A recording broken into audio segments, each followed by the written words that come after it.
Assalamualaikum Sobat Tambang. Melanjutkan pembahasan pada komponen-komponen service brake CAT 777D.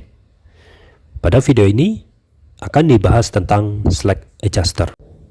Slack adjuster pada CAT 777D hanya melayani roda belakang jika roda depan truk tersebut menggunakan disc brake. Tetapi jika roda depan menggunakan brake yang dilengkapi dengan internal oil cooling system, maka slack adjuster digunakan juga untuk melayani roda depan. Slack adjuster mempunyai fungsi untuk mengkompensasi keausan pada brake disc dengan cara mengalirkan sejumlah oli melalui slack adjuster dan kemudian menahannya di antara slack adjuster dan brake piston. Slack adjuster ini mempertahankan sedikit tekanan pada brake piston setiap saat. Karena selalu ada tekanan di antara slack adjuster dan brake piston, tentu akan membuat brake disc selalu dalam kondisi tertekan dan bisa menyebabkan keausan dini pada brake disc.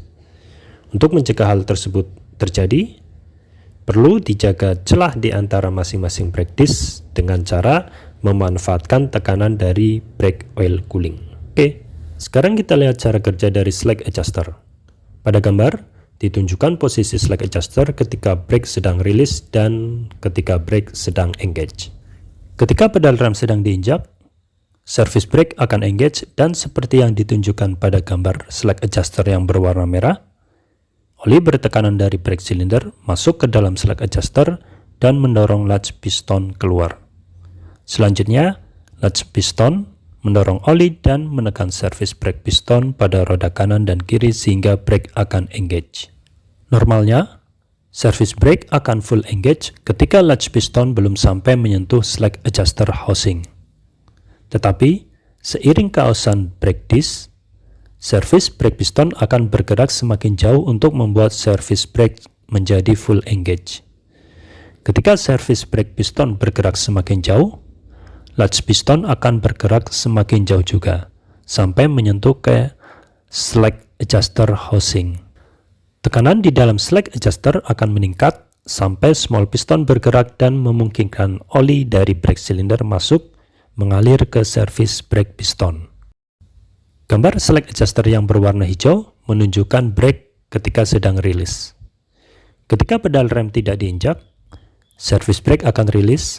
Spring pada service brake piston akan menggerakkan service brake piston menjauhi di brake disc. Oli yang didorong kembali oleh service brake piston akan mendorong latch piston ke dalam slack adjuster, dan oli tersebut akan mengisi kembali ke dalam brake cylinder. Spring di belakang latch piston akan menyebabkan sedikit tekanan masih terasa pada service brake piston ketika service brake sedang rilis. Hal ini bertujuan agar ada sedikit tekanan yang tertinggal pada service brake piston, sehingga ketika pedal rem diinjak, pengereman sudah bisa terjadi tanpa harus melalui pergerakan brake cylinder piston yang terlalu jauh. Sedikit tekanan yang tersisa ketika service brake sedang rilis disebut dengan residual pressure.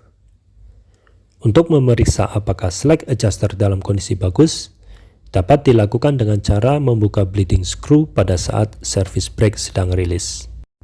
Ketika bleeding screw dibuka, seharusnya akan ada oli yang mengalir keluar.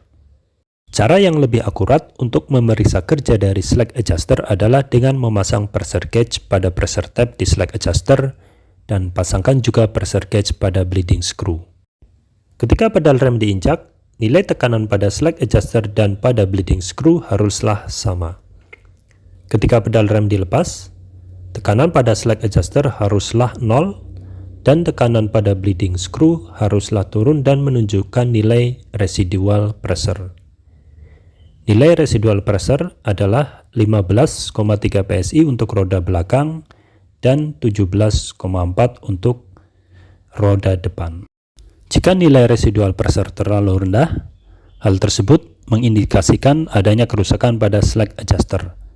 Dan jika nilai residual pressure terlalu tinggi, hal tersebut mengindikasikan juga terjadinya kerusakan pada slack adjuster atau bisa juga disebabkan oleh bengkoknya brake disc. Oke Sobat Tambang, itulah pembahasan tentang slack adjuster pada CAT 777D. Terima kasih sudah menonton video dari Dunia Alat Berat Channel. Sampai jumpa di video berikutnya. Wassalamualaikum warahmatullahi wabarakatuh.